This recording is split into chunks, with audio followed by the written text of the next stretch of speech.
So, welcome back to the first Theatres of Dreams Extra Time of 2026. Fresh from Panto and fresh from many other things at Christmas. You have your usual lineup of retrobates on this one. Coming live from centre of Manchester is Don Bars in what looks like the Starship Enterprise. If you had seen him 5 minutes ago, it looked like he'd just come off stage. Richard Irvine's coming to us from south of the Greater Manchester area, and me, Rod Maxwell, as usual as well. Happy New Year, everybody. Happy New Year. Happy New Year. He's behind you. He's Oh, you just, behind you. I was just going to say, there's a Man City player behind you and go, oh, yes, there is. Oh, no, there Oh isn't. no, there is. Oh, it could be Semenyo, couldn't it? If It could, he's just it could signed. be, it could be Dom's new neighbour, yes. No, I'll be carrying his bags. I'm waiting in the wings to see if I get an arrival. Seriously, there's a couple of spare penthouses, so I'm waiting to see who's coming in. I'll let you know Oh, later. Hot off the oh, press. he's the man with the goss, I have to say. Well, I was just wondering, Dom, if anybody moved out, if you like, in this last week. You didn't have any ex-Manchester United managers living in your penthouse suite. No, no, we've got the goalkeeper. Your reserve goalkeeper is here. He's a very nice guy. But no, I don't think the United. I don't think the United players can afford to live here. I think that's the problem. I think Well, that's the problem. I'll tell you what, Ruben Amorim can afford to live there now with the payoff that he's got. he looks very happy all of a sudden, doesn't he? He looks He very looks happy. he looks very happy. Well, let's just start with that, okay? Because I'm interested. I have talked this subject to death. I'm actually interested in the other view from other people, external, who don't necessarily like United and probably loving the turmoil. But what's your take on what's been happened over the weekend? What he said in the press, and then what I see is the inevitability of the decision on Monday morning. But what's your take on it, guys? Rich, I think it's just yet another experiment gone wrong. It's like a school classroom experiment that's just gone wrong again in a long line of school experiments of managers. I mean, the goodness, somebody was going through this the other day on the media. I'd forgotten some of the ones, mm, like the one that became, oh, Rodney, you'll have to help me out, but the one that became before the ex Eric Ajax one, Ten the one, Hag. yeah, the one that became, he was, there was a caretaker manager before Yes. that. Ralph. Ralph Yes, Rangnick. Ralph.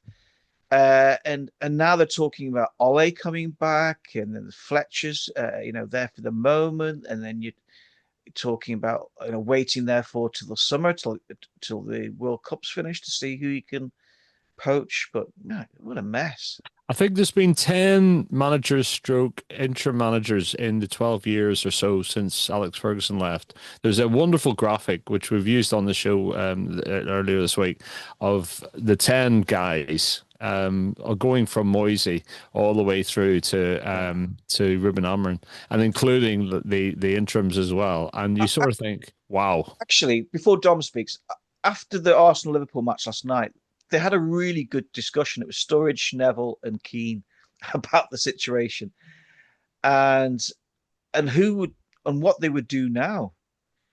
And Neville just looked forlorn, really, and and Sturridge was saying, talking about asking Ole to come back, and you paid him 10 million to go, Yeah.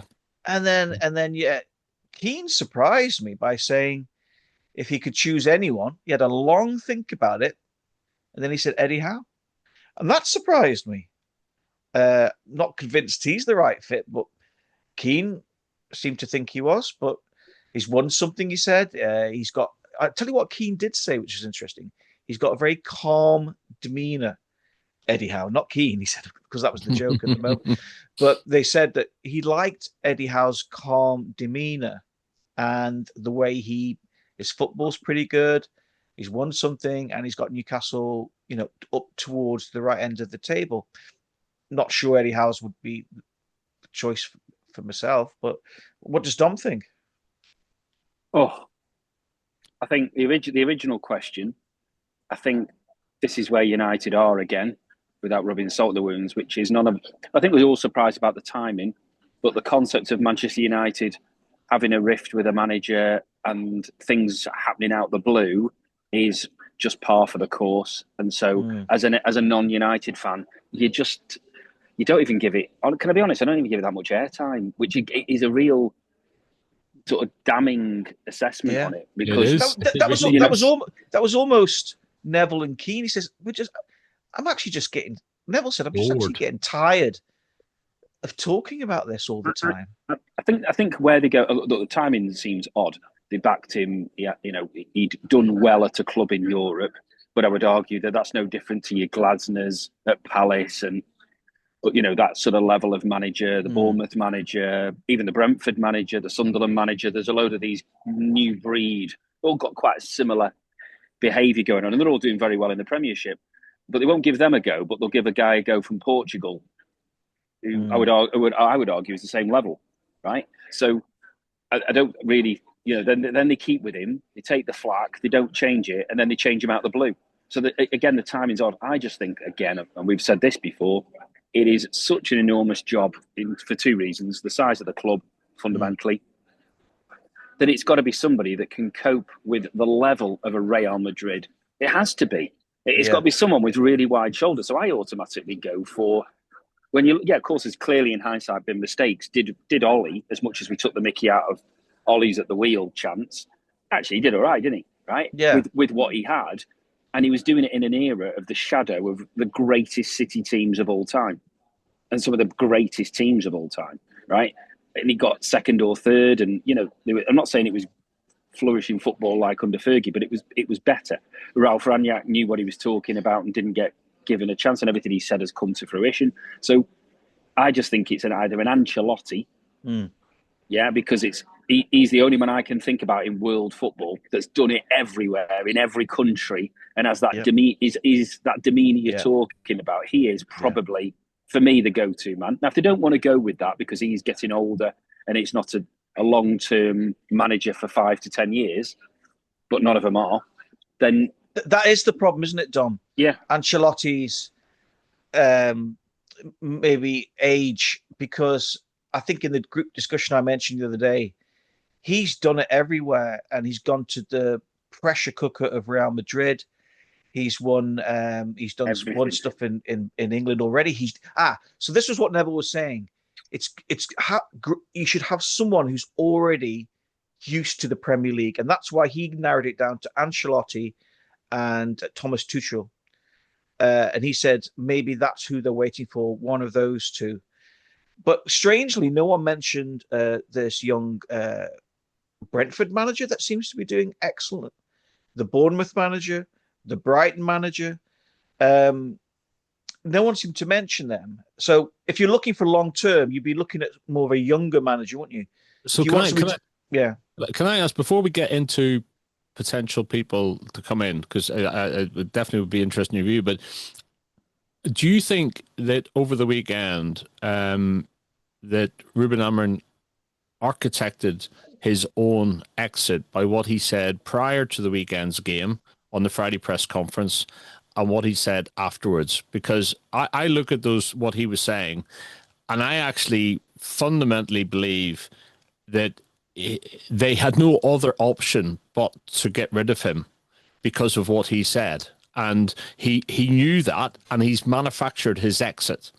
Yeah, but the strange thing is about it now, I mean, he's let's face it, he said some odd things throughout his tenure.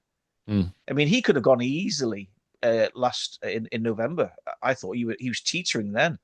Then he managed to steady the ship, beat Liverpool, got some reasonable results. And recently you've played okay. The previous game to the last one, where you switched to a different back four, it seemed like, oh right, he's a bit more flexible. But then he had this meltdown again, didn't he? And I don't know. He obviously, this thing about being manager and coach seemed to be extremely important to him now. But all these football clubs are now have, as Dom has mentioned before, and yourself, have this structure, a far different structure now than we did when I grew up in the 80s, where you had just the manager and probably the owner. It's all very different now, isn't it? And the coaches, these coaches you're talking about, can I be honest? They get eaten alive. I think they get eaten alive. All those really good up and coming managers, you could have their careers ruined and you never see them again, right? If they go into that, it's got to be somebody who has done it and got the T-shirt. And if that means that it's an Ancelotti for a couple of seasons to develop it ready for another era of, let's say, Tuchel after he's finished at England or whatever. I don't know how long he's kicking around with England, but it's got to be someone of that stature, because Tuchel, whether you like him or not, has managed Bayern, Chelsea, now a top international squad with England. So, yeah, obviously Ancelotti is just like, goes without saying. So after that, if you are talking about in our league, then I do think I understand the Eddie Howe, the calmness. He's managing a colossal club up in the northeast. And remember, they got given money, right? And he could have easily been pushed out by some big name. Yes. Right. And they are the richest club in the world, aren't they? Technically, by ownership, I think, Newcastle, give or take. And they can't spend it because of the fair play malarkey. But Eddie Howe has coped very well in a cauldron of expectancy, and he's delivered. I mean, there's only 3 trophies to win, and he won one, first one in 50-odd years. So I think he does have the shoulders and calmness to handle a really big club. So if you had to pick someone from the Premiership now, I would say Eddie Howe is a really good shout, and it is an upgrade from Newcastle. Sorry, it was interesting. It was interesting. Keane saying that, and I do like Keane as a pundit. He said you've got to have someone that when he walks into the dressing room, the top players, as he always likes to say, the top players move forward and on the edge of their bench and want to listen to the new guy and want to be impressed. This is what slightly concerns me regarding this guy that's gone to Chelsea, whether he will have that. Liam Senior. Yeah, whether he'll have that X factor, I'm not so sure. We'll find out, won't we? But again, that's another one, of course, we haven't mentioned yet. Chelsea getting rid of their manager. Well, and look at Celtic, right? It's 4 weeks, Nodsey was in for 4 weeks and he got sacked. It opens up for me the topic of, you've got professional firms, professional companies, and in what other industry or walk of life do they get so many appointments wrong? I mean, this is like an Apple or a Microsoft or any of those companies, right? Not being able to do succession planning and put in like the CEO or the head of strategy or whatever, right? And football clubs, I think, have got a very, very bad track record of making appointments at the very senior levels. They can get it wrong at the player level because you've got so many players you just evolve them through, but this appointment and actually Amarin's appointment, you've got to get it right. You've got to be strategic. And actually, I look at it and think, what are the characteristics that you need? What are the criteria for being a Premiership manager, number one, and a Premiership manager of a big club, right? Which United undoubtedly are, like Liverpool, like Arsenal, like many other clubs, like City. Thank you. And you turn around and you say, well, actually, it's not just about the playing side of it. It's about the handling of the media. It's about the messaging. It's about how you manage the stakeholders. There's so many other aspects of it. I understand that, Rodney, with other companies you're trying to make a comparison with, but there is something I think unique about being a Premiership manager, is that there can't be that many people who actually can succeed, because you only have to look at the Ange and the Sean Dyches that seem to be going round in a merry-go-round, a bit like old, Big Sam as well, that not many people can do it. I like the Guardiolas and the Klopps. Even Arne Slot now, he's struggling in the second series. But Liverpool, strangely, what Dom said there about going for someone who's Klopp, Borussia Dortmund, second biggest team in Germany, third biggest team maybe. He was a bit of an unknown. Slot, no one had heard of Arne Slot. So they tend to take a few more risks, I think. Guardiola was someone a bit like Ancelotti. He'd already been there, done that. Yeah. Liverpool, I think, do recruit better, Rodney. Plus, they don't sack as quickly.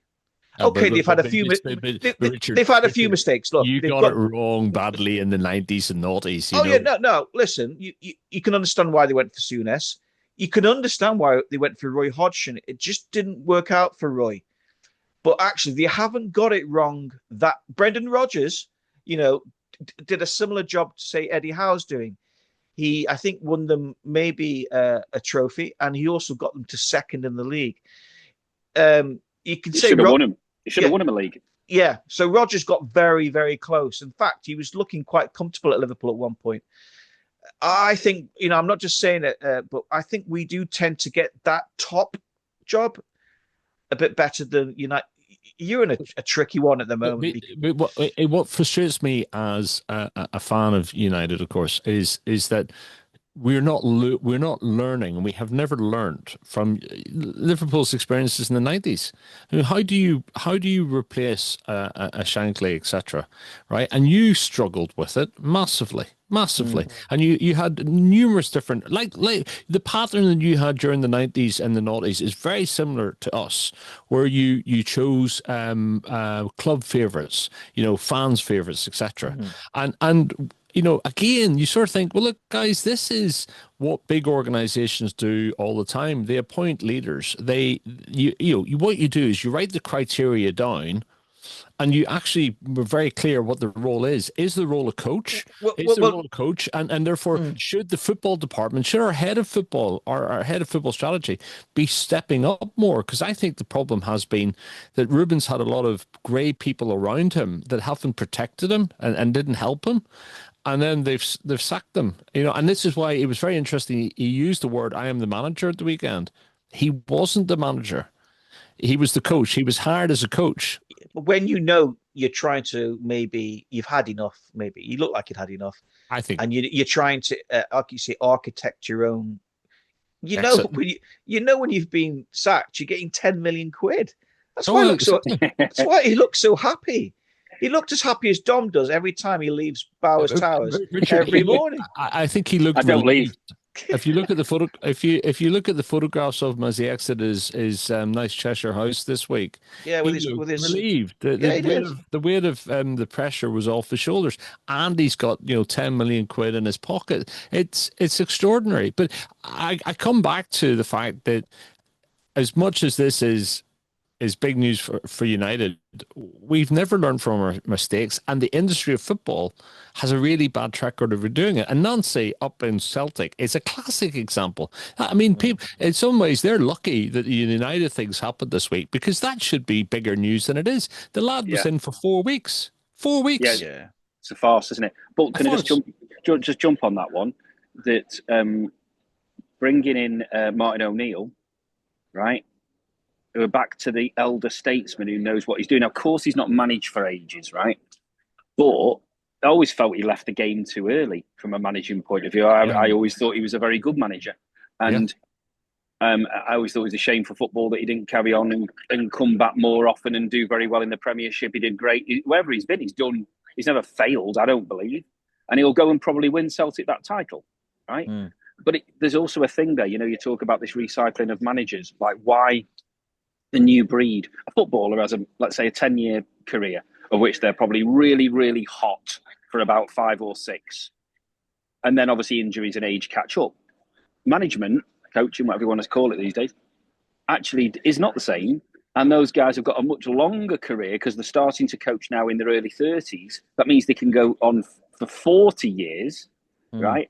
And actually, the older they get, even if they've failed or relegated teams, an Allardyce, a Dyche, whatever, they'll be classed as having great value because of the knowledge and experience they've got. So they'll get to reinvent themselves again all the time. Like you're quite right. Like, if you've been a failed manager, why the hell would somebody else take them on? Because they've been in the Premiership and they know what it's about. And they might learn from their mistakes and they know more next time round. And then they'll have a good phase somewhere. David Moyes, look at the career he's had for God knows how long. So it's the older statesmen. If you go with the most successful managers, Arteta's getting older. He's still young, but again, it's back in. So your Liverpool argument's valid about sticking with the plan, right? And you've changed your manager, but not crazy amounts. United and Chelsea sit in their own category. right? They're just, it's lunacy. And then Arsenal have stuck with Arteta. He's had flack, whether it's been about his eyebrows or whether it's been about his attitude on the side and his over-emotiveness. But they're going to win the title, and good on the club, whether you like it or not, because the reason they're going to win the title is they've backed the plan and been patient and stuck with it.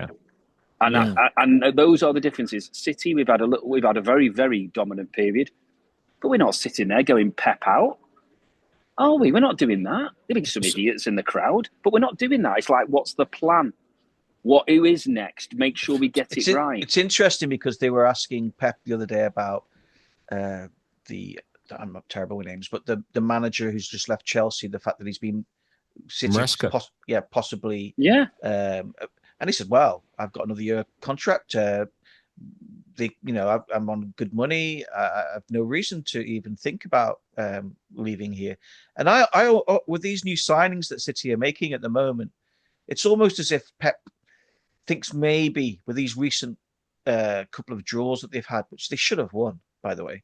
That it looked like he could have possibly. He was thinking possibly he could win the league this year, and then he could then bow out a year early. I think now he's planning for next season to have one last hurrah. They're talking about Gahey coming. You lad from Bournemouth's obviously just come.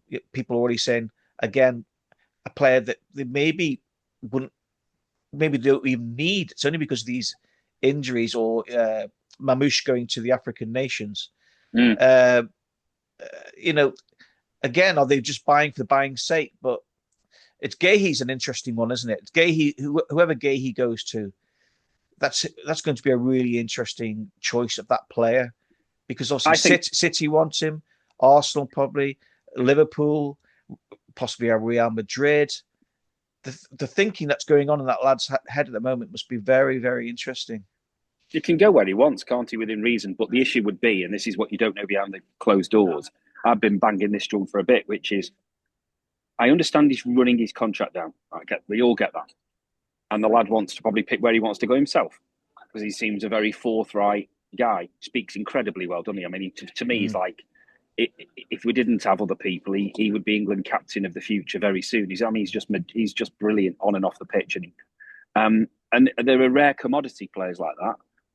He probably fits definitely in the Declan Rice level at least, where he's going to be worth £100 million defender, I would argue, right? And maybe 80, but if somebody really wanted him, you'd go for it. But the problem is because he's coming towards the end of his contract, he won't go for that huge fee. But that's the point. But why? So if he was on a 5-year deal at Crystal Palace now, would we not all be clamouring to get hold of him? We've all got the money. Let's remember, we've all got the money. We can all do that. You bought Wirtz for 120. We can buy Grealish for 100. Arsenal can do it if they wanted to.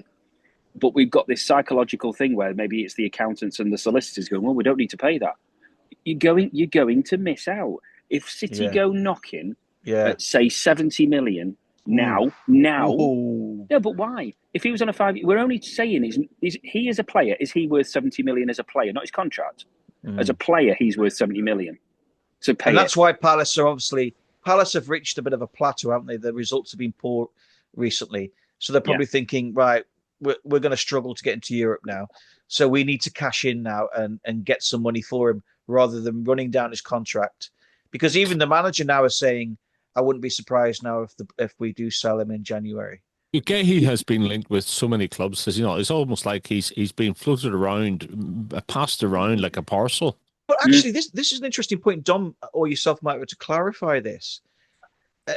Because he's got only 6 months left on his contract, I believe he can talk to clubs outside the Premier League, like Real Madrid, and make a pre-contract agreement. But he can't do that with a English club. Right.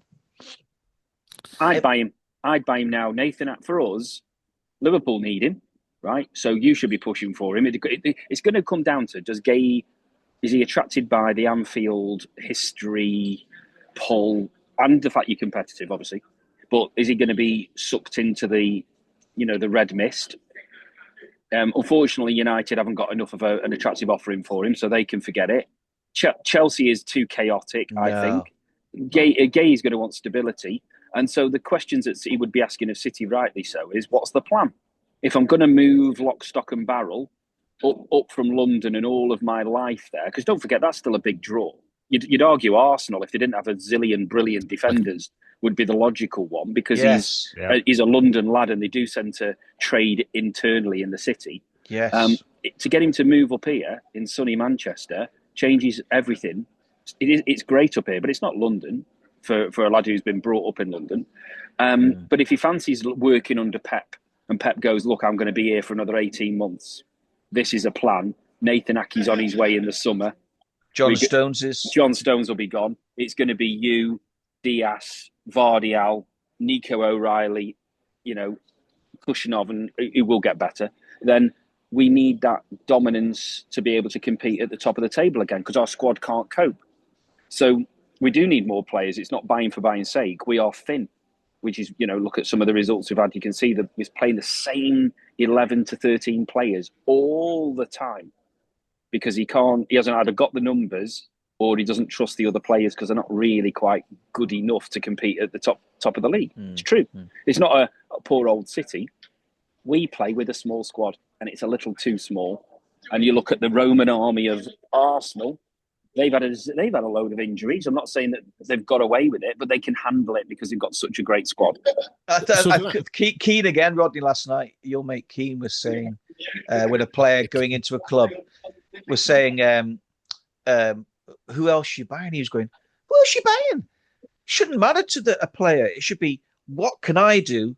And what energy am I going to give? I shouldn't be thinking about, maybe a plan is fine, what Dom just said. What's your plan moving forward? But don't start asking me about who else you're going to buy.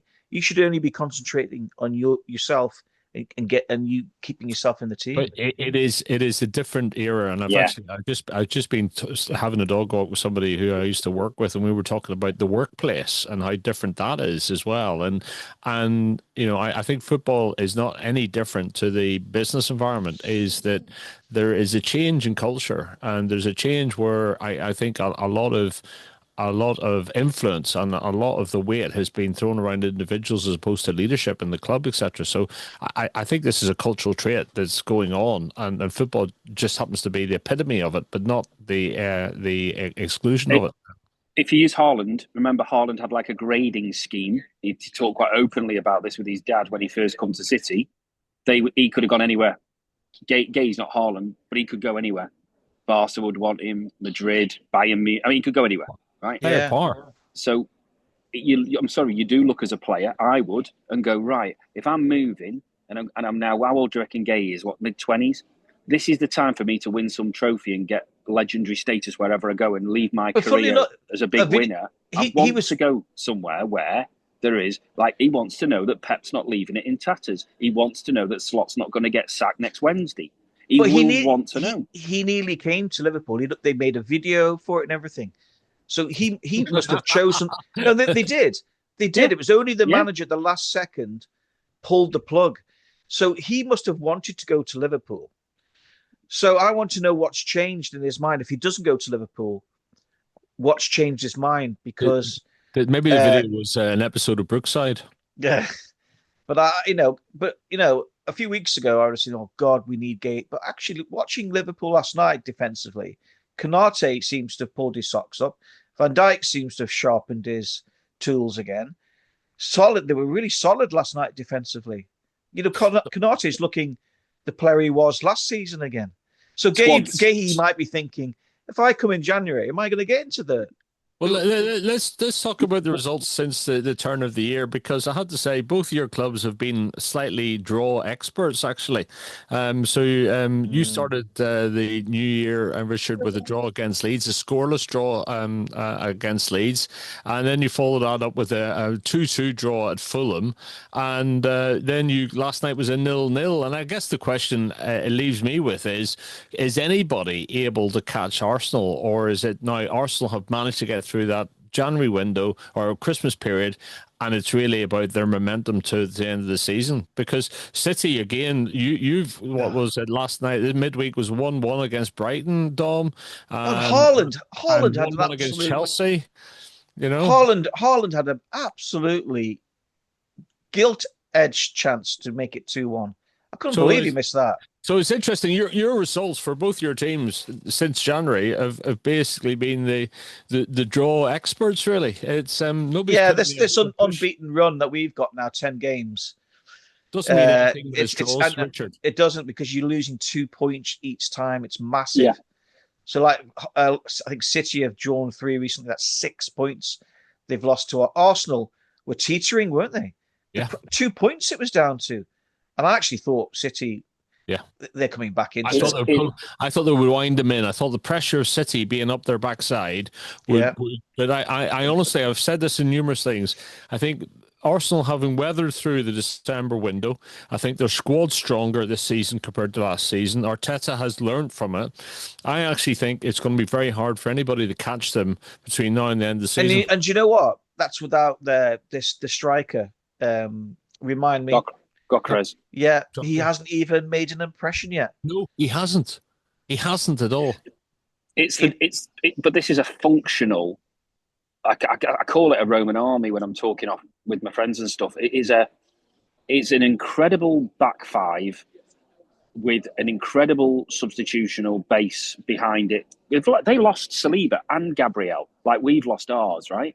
And they covered them with brilliant defenders. They've got such a great selection at the back.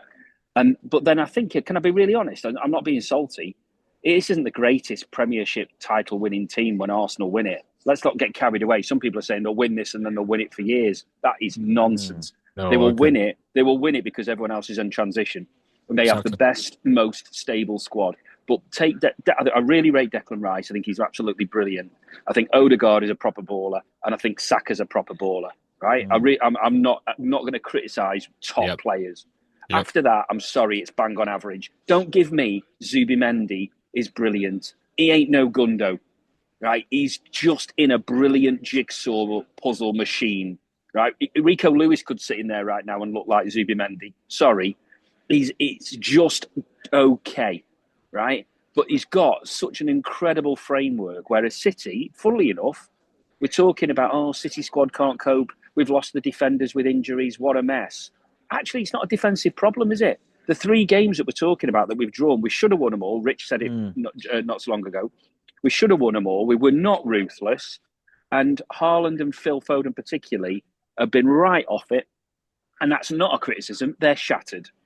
Because our squad is completely put out for the same games. Nico O'Reilly, that last-minute goal against Chelsea because the lad's spent. They're spent. We've got Rodri having to play 90 minutes on his first game back against Chelsea. He shouldn't have played 90 minutes. And then we're back on again 3 days later. There's another thing there about too much football right now. That helps big squads. So Arsenal's trump card is they got their lucky breaks with those daft own goals against Wolves just before Christmas when they went off it.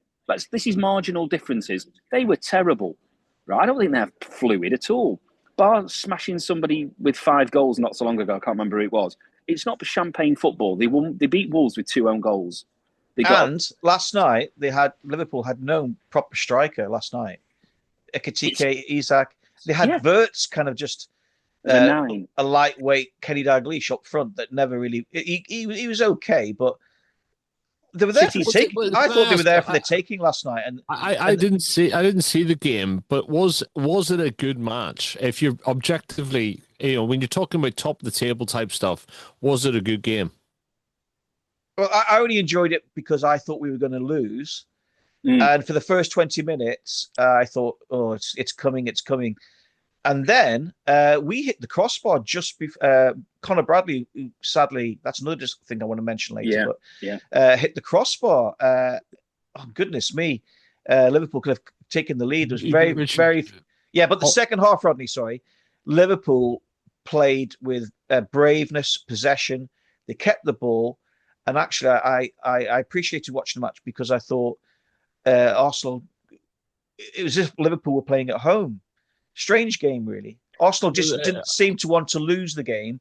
No, they've got this gap now, and we're happy to take the point. You which is had no bizarre. Opta says you had no shots on target. You had 8 shots, none of them on target. They had 9 shots, 4 on target. I mean, Yeah, but you could, Dom. I think if Dom watched it, you could say that Liverpool came the closest to scoring by hitting that. I know it's not classed as a shot on target, but the keeper was off his, was way out. Bradley tried to chip him, and it nearly went in. That's the closest it came because Arsenal didn't really come close to scoring themselves. The Arsenal, TikTok guy, is it Rory, the one who's quite sensible. It's not like Arsenal TV, and he was frustrated last night when I listened to his post because he was saying just didn't go for it. Like, I'm not being funny. You should have smelt blood and gone for it. Last night Yeah. they beat you. They beat you. It's all over. I still think it's all over. Everybody thinks I'm just taking the heat off City. It's a season too soon. We've recovered very well. We've been on a brilliant run. But I know what it takes. Just like you do from the 90s and the 80s, guys.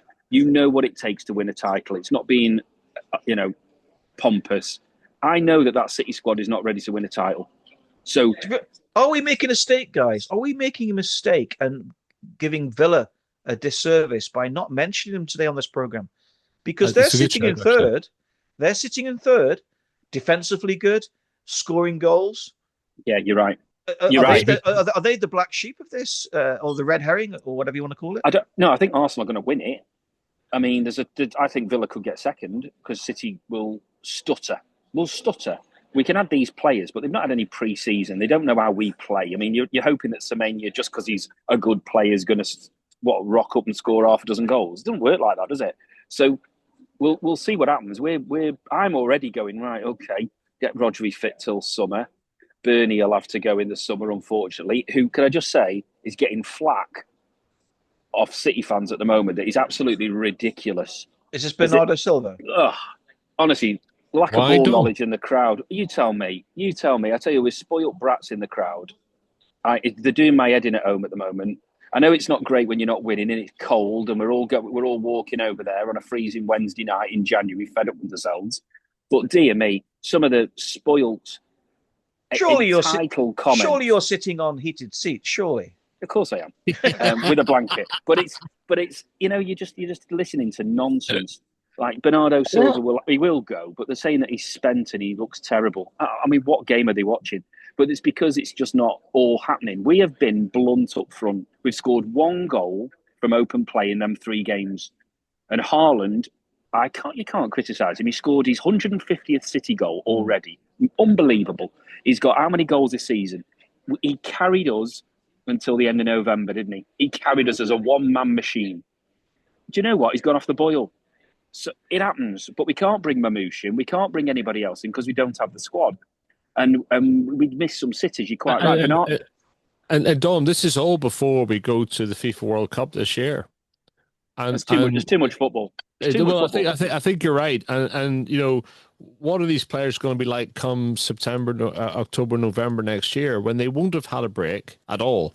And as much as people can turn around and say, well, they're professional, they get paid a lot of money, that doesn't really matter at the end of the day. There's only so much your body can take. There's only so much you can take. And we've talked about this before in this podcast. It does seem to be there's too much football. You're flogging not a dead horse, but you're flogging people here that people feel that it's okay to because they're getting paid lots of money. It doesn't really come into it. There's a whole podcast we could do, guys, on where football is with media, TV viewing. Be careful what you wish for. We've brought Sky in many years ago, all this live football. Let's be truthful. We will love it on a cold, wet day that we can go back-to-back games on various channels and watch 4 on the bounce if we want. We can, and then 1 every night. Brilliant, isn't it? Amazing. You try being the fan base, trying to go to the games. I'm telling you, the atmosphere at City is appalling. Appalling. I'll call it out. Away from home, amazing. I'm not saying our fan base is appalling. I'm saying the atmosphere right now is flat. We're waiting for the team to get us going. It's cold. We've had no game over Christmas, and then we got Sunday. We got 5:30, and I think I don't know if I sent you both the picture. Who is doing the fixtures to expect Brighton and Hove Albion fans to come up to Manchester on a Wednesday night at the first week after Christmas when we're all going back to work in mixed weather? What is all that about? We had Chelsea on Sunday at 5:30. Those lads have got to get back down to London. Forget rivalry. Fan bases deserve better than that. And there's a whole podcast we could do on. The amount now. What does City do? We've got a FA Cup game on Sunday against Exeter. We've got the semi-finals against Newcastle. What's good for the tournaments is City putting out the best teams. What do we now do? Do we have to just put out the kids against Newcastle in the semi-final of the Carabao Cup now? Because what do we do? We were the only Boxing Day fixture, and that's because of TV. 8 o'clock on Boxing night, and you feel for the people who've travelled from overseas, and it didn't, it maybe is where the club is at the moment. Boxing Day, a 2 o'clock kickoff, that feels better, but, because that's a bit traditional, and we were the only Premier League side to play, or our game was the only Premier League fixture on Boxing Day. That's just TV at the end of the day. That's just purely TV. It is. I mean, there's nothing you can do about it. But it does mean that because of the quantity of games, obviously if you're a good team, you're playing all the time. The advantages with the teams are the better squads. We all know that Palace have got a good 11. Bournemouth can compete with anyone. There's some brilliant teams out there. Sunderland doing brilliant stuff. But when it's relentless, the only teams that favours ultimately is Arsenal and normally City. But City's squad isn't one. So can I just say, Rodney? In past episodes, I've just thought I've given you a little bit of stick in United for letting players go, and they've been playing really well abroad, like McTominay, and you'll have to. The young strike Hoyland, yes.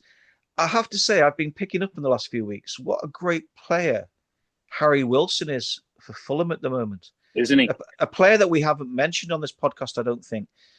Liverpool, he was at Liverpool. I remember him, and he was only quite a young player. And they sold him. Obviously one of these lads that couldn't quite break into the team or keep a first team place down. But my goodness, he is scoring goals at Fulham. Himself 7 goals and 4 assists.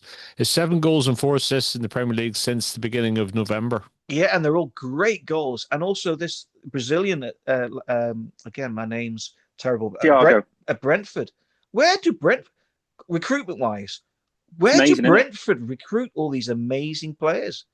They must have an amazing scouting system. Incredible. Yeah, it is. It is. And can we just say as well that you just say about the managers? Your Aston Villa point was really valid. That is done a remarkable job, and we didn't mention. I'm kicking myself.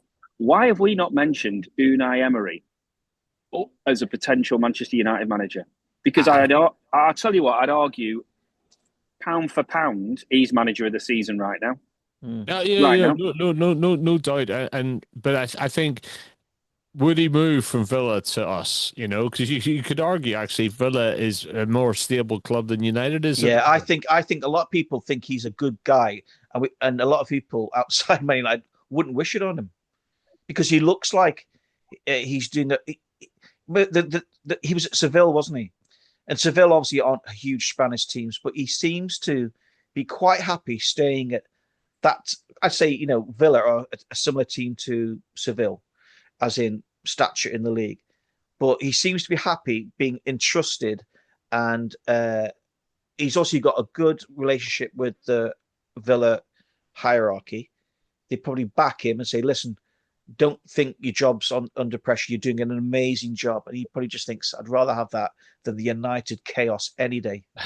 But if you look at the table, I don't think I've ever seen the Premier League table like the way it is at the moment, and so compact in the middle. And you look at Villa, and it's only goal differences separating them and City, but the goal difference is quite consistent. It's 17 goal difference. So Villa clearly are leaking more goals and not scoring as many. But at the moment, the table is just all over the place. There are 11 points separating 17 to 6. Newcastle in 6th place with 32 points, Nottingham Forest at 21 points. You would say at the moment that the bottom three look like the bottom three at the end of the season. West Ham Yeah. at 14, Burnley at 13, Wolves we know are pretty much gone. You could easily say at the moment that actually Arsenal could trot all the way through to the end. City, Villa, and Liverpool probably. You sort of be interested to freeze frame the league as it is now, and apart from a bit in the middle. You could actually almost turn around and say, can you see it changing, really? Well, that's a good point, because Neville and Keane were both asked last night, do you think Liverpool will end up being higher than above United? And they both begrudgingly said, I think that Liverpool are going to end up above United. So you're right in saying that top four could be end up, because Chelsea again, and bottom three. who's we don't know how Chelsea are going to cope with this new manager, and it looks a little bit chaotic as well. So they might be you might say Chelsea fifth. Well, then you've got Newcastle, haven't you? So Newcastle and Chelsea battling for fifth. I'd be happy Liverpool top four at the moment. I'd hope we get up to third. But Villa have got quite a big gap. Yeah, I mean, you've got Isak out injured for a long time. Look like Connor Bradley could be out for a long time. Need to get, Yeah, so normally that team that does very well, the new kids on the block, there's always one every season. They tend to fade. Like Forest did. Yeah, it happens every year. And not necessarily out of the top four, but certainly the best, they just hang on to fourth, like Newcastle or something. But I'm not sure. I'm not so sure. I think this Unai Emery Villa team is got a good squad. It's got good players on the bench. They're not in a zillion tournaments, I don't think. But it's interesting, isn't it, that, you look at Champions League, Arsenal have been very dominant. In fact, the English teams, City only had one mess up against Bayer Leverkusen and then went to Real Madrid and won. So even though we're not at it, is it that our league is incredibly deep in quality? Is it that the top teams are not as good? Yeah. The elite teams getting 95 points don't exist right now. I think this league will be won by Arsenal with 83. I think it'll be that low. Because I do. 83, 85 at a push. So they don't need to, I said this before, they don't need to get any more points than last season. So I think that's it. But the rest of it, the depth, there's some you're trying to, I like a little bet on a Saturday about, and I'm struggling to predict. I'm really struggling. Look how many draws there are in the league table. Yeah. There's been a lot of draws over Christmas. I think that's because, again, too much football. Sometimes it's been brilliant, like a 2-2, a 3-3 occasionally, but more often than not. Look, the match of the day of the week, the 4 games that were on, 3 were 0-0s. Yes, too much football, that's what that is. So in my opinion, they lose the sharpness in front of goal and it all gets a little bit pedestrian. That's where I think it gets spoilt. But I think the league is deeper and better. I've seen teams come to our ground and I've been impressed with how they play and the way they knock it round. And if you give them a chance, they take it. But I don't think I think the table is pretty much what it's going to be, and that loses a bit of jeopardy, doesn't it? Which we all want some jeopardy. Yeah, that's the problem. Yeah, so I think it's going to be more about the cups actually this season now. I think City aren't out of it, but it's the hope that kills you. We're only 6 points behind. We're going to keep dropping points. Do you know? It wouldn't surprise me that the press are changing the narrative because they think it's almost done. So let's look at a different narrative. And the narrative is around turmoil in clubs, etc. I tell you what. If City get 3 wins on the bounce, it's the pressure and then Arsenal. I wasn't impressed with Arsenal last night. So yeah, but that striker's not firing. I just think it's not over yet. Well, hopefully not, but it's interesting. It's funny. I ask a lot of United fans, who would you rather have win? And it's amazing how many of them don't want Arsenal to win. You would sort of think they don't want Liverpool to win. They probably prefer City over Arsenal. I don't get it myself, but it's a 90s thing. I know. I tell you what it is. It's another big club that's been longer waiting for a title. So what you do is you always go with the team. You have to ridicule. If you're having a bad time, there's always somebody worse off than yourself. So that's what it is for me, is that Arsenal have been 20 odd years, which is farcical given what they've done. And it's quite funny that they've not won it yet, because they've had the greatest Arsenal teams they've ever had in the last few years. And they still haven't won a title because it's the wrong era. We've seen Leicester City win a title. We've seen average Man United teams win a title. We've seen City win it last on the 4th one that we won. That was not a great City team. It was just a dogged one because nobody else has really at it. And I think this is going to sound so salty. I do not believe the hype that this is an amazing Arsenal team. I think it's an incredible squad built on £1 billion that is a high class Leicester City. That's what Yes, it is. It is a high class Leicester City. They're grinding it out. Now, let's go to the weekend, because the FA Cup is often a welcome relief to both teams, managers, and fans as well. And I think all our teams are involved in the Premier League this weekend. It starts on Friday night, and the only Premier League team involved on Friday night is Nottingham away to Wrexham. That's a tidy little tie. Oh, nice. That's an interesting one. And Preston North End play Wigan at Friday night. Port Vale, Fleetwood Town, and Milton Keynes Dons at Oxford United. They're all 7:30s. And then on Saturday, there's a host of games, actually. Let's pick out some of the ones involving our teams. Guys, do you recognise who you're playing at the weekend? City, Exeter City. So it's the City versus City, the City of Manchester versus City of Exeter. This is a nice little tie for you guys. They'll put out the kids for that, won't they, Dom? Yeah, exactly. I'm getting a game. Honestly, I think we'll put out an incredibly well. I mean, some first teamers will have to play, but yeah, we just need to get through it. You'll put your other goalkeeper in, won't you? The lad that you feel sorry for. Trafford. Yeah. There's a couple of all Premiership. There's a couple of all Premiership ties. Sorry, Dom. Yeah, there's a guy called Max Alleyne that played for City the other night. He brought him in from Watford. 20-year-old, looked fantastic. So keep an eye on him. He'll play tomorrow. Young dad. Everton versus Sunderland is a 12:15 All Premiership game. Also All Premiership. Newcastle Bournemouth at 3:00. Salford City versus Swindon Town might be interesting. And Tottenham versus Villa is the 5:45 game. That's going to be an interesting one. And the evening game is Chelsea away to Charlton Athletic, an all London tie. It's going to be Liam Rosenior's first game as Chelsea boss. And then on Sunday, Thomas Frank, by the way, will be hoping he gets through that, because they lost the other night 3-2. I think it was against Brentford, wasn't it, Dom? Great game. Tottenham looked, far more exciting, but they lost that 3-2. And if Spurs lose to Villa, pressure's going to start bubbling up on Thomas Frank. Yeah, there is. Oh, there is. You're absolutely right. And this Sunday, United play, Manchester United play Brighton Hove Albion at 4:30. Another all Premiership tie. Other interesting. Somebody's on Brighton. Leeds are away at Derby County at midday. And I think that's West Ham play Queen's Park Rangers. Liverpool play on Monday night. You're playing Monday night. You've got Barnsley at home at 7:45. So he'll put out the young. He'll put this Rio Ngagu out. A lot of Liverpool fans want to see him playing a lot more. It'd be nice to see some other people. Chiesa, of course, will probably get a start. It should be quite good. So we'll have Fletcher at the wheel, probably. To be honest with you, and at the moment, who knows who will have on at the wheel of United in the next couple of weeks. I have to say, I saw last night a bit of a scuffle at Arsenal. I thought it's like the 90s all over again. That was terrible. Conor Bradley had obviously injured his knee, and is this what you're referring to? Yes, and it is.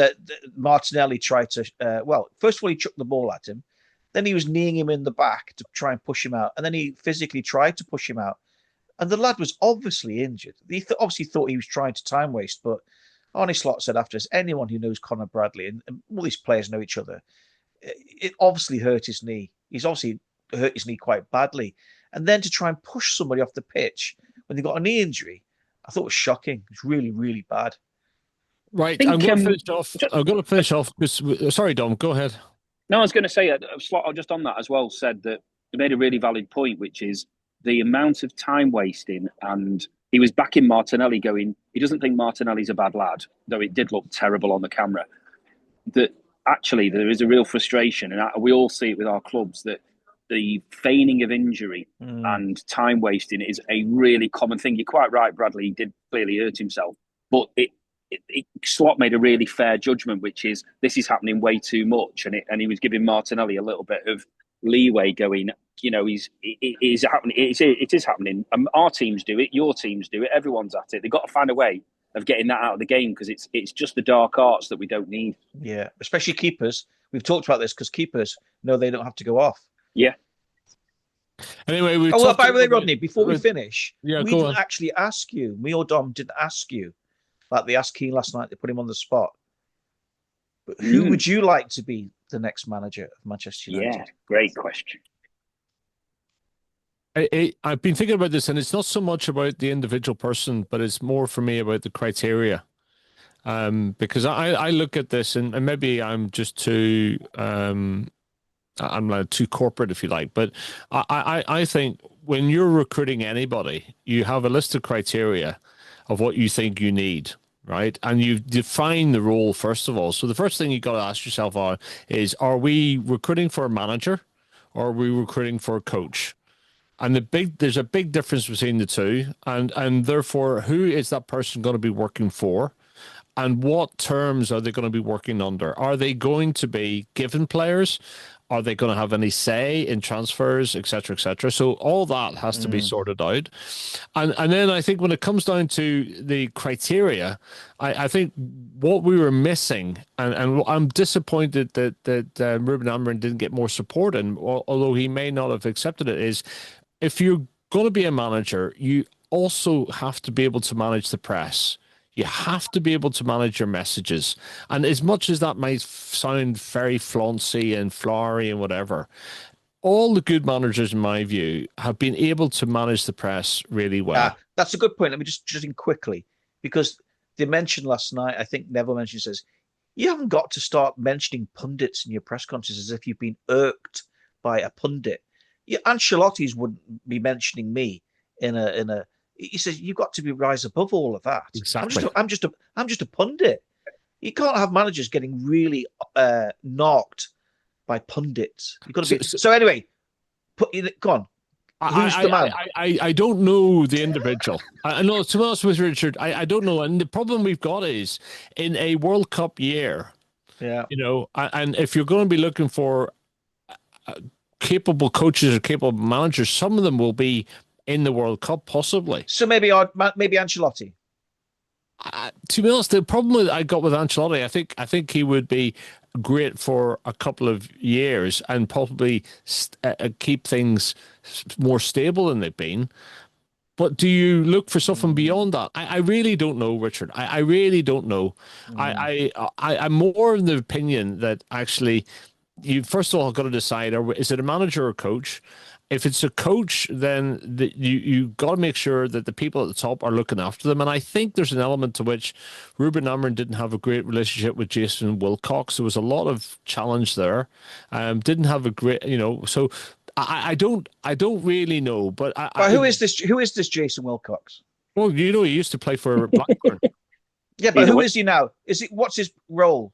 He's like a director of football or something like that. And he's obviously not well liked by some people. No, it's only Ruben Amorim, really. All right. He's come in as basically part of the team that actually is creating a strategy. You see, what's happening at United, and it's like many clubs, is they're trying to create an ethos that is over and above one coach or one manager. There's a style of playing, and therefore you might change managers, but you're not changing the whole infrastructure of the football team.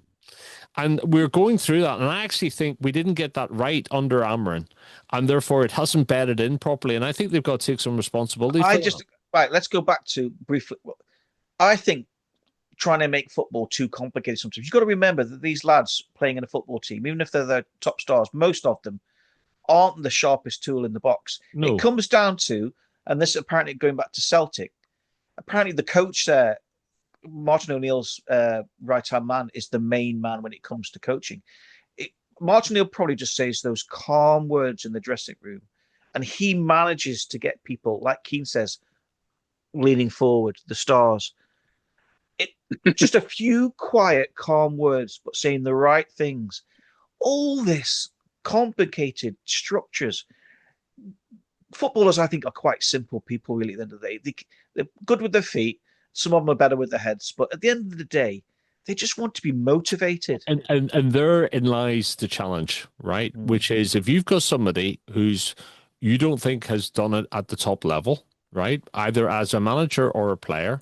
If you've got somebody who is closer to you in age than other people, right? Maybe you're thinking, where's the respect?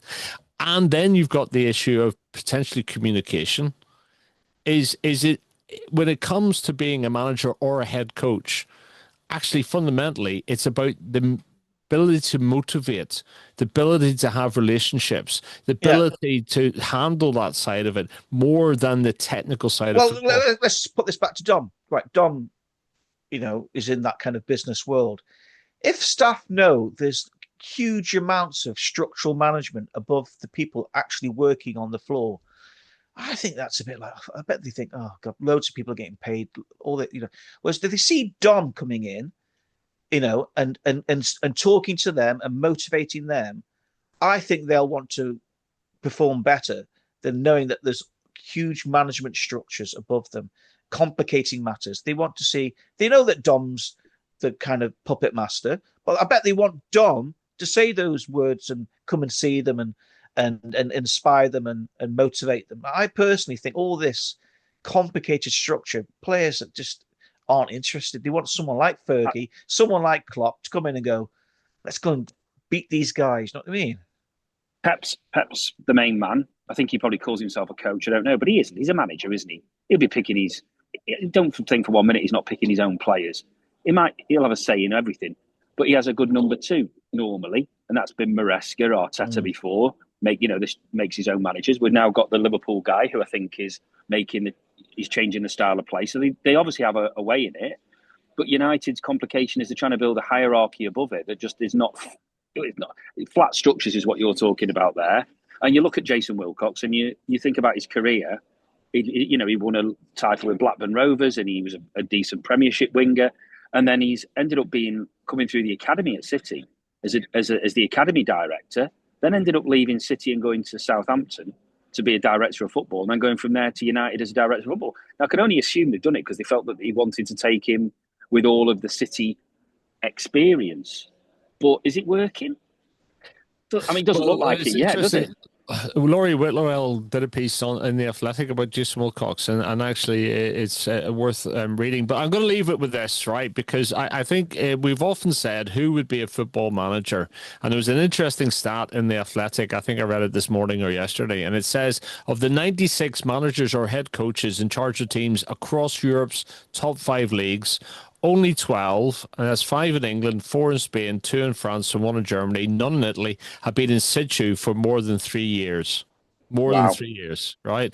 Only a further 10, and 4 of them are in France, 2 in England, Spain, and Germany, and none in Italy have been in situ for between 2 and 3 years. And of the 96 clubs, just under half have changed their coach in the past 12 months. Half of the teams in those leagues, 96 teams, half of them have changed their coach in the last 12 months. Now, that is an incredible amount of churn, right? And some of those, Rangers, Forest, West Ham, have done so at least twice in a season. Now, you look at that and you turn around and say, football as an industry has an issue with management, has an issue either in the pipeline, in the talent stream, or in owners who get very dodgy fingers, can afford to get rid of managers more easily than anything else, so they swap them out. But I would say you look at that and you say football has actually got an issue at the heart of its culture and the heart of its industry around management. I also think that, just briefly, that we've now got such huge squads. How are you going to keep everyone happy? And if it's like this Man U at United, if you're not playing, you're not happy. Keyes is one of those fabulous footballers that seems to be happy even if he's sitting on the bench knowing that he'll get 10 minutes. But I'm sorry, most footballers want to be playing football. And that's the skill of man management at the end of the day. And it's the skill of rotation and all of that, which is a real skill and a dark art. And I just think on that what you've got is, not all of them, but we would name a load of ex-players who were in these management structures. we're not arguing with people's football knowledge. That is not necessarily what is needed to be a great leader. No. I honestly believe that you could take somebody, I could never prove this, that you could take someone from an industry who's got an incredible cultural leadership style and stick him in football. And as long as he's surrounded by people that know football, would do really well. Well, Dom, I've actually started penning something. I'm thinking of doing a podcast, which is I actually think the world in general, and it's not just in football, there is an issue, a crisis in leadership, an absolute crisis. And in the world of politics, in the world of business, in the world of sport, we are in a crisis of leadership, and we're in a very big transition between people who are almost, the Trumps of this world with no content. It's all about style and it's all about big message, versus people who are real architects, real knowledgeable about the fine detail of their business, but may not be very good at the art of articulation, for example, and bullies. Often, so anyway, we could talk all day on that, but it's always an interesting discussion on the Extra Time edition of Theatres of Dreams. You've been listening to Don Barrs from Barrs Towers, Richard Irvine, and myself, Rod Maxwell. We'll be back hopefully next week with more impressions, more reflections on the world. And maybe you might have come up with a name by next week. For Man United's manager. I'm going for process over just targeting names, Richard. I don't know him. Is he Turkish champion? I'm a man of process. I might put myself forward, to be honest with you, because I've got a bad memory, and I could honestly say to people in press conferences, I have no recollection of that. I have a great recollection of the last 60 minutes of this. Always great to speak to you guys. Take care. Have a great weekend. And wherever you watch your football, enjoy. Bye. Bye, guys. Bye.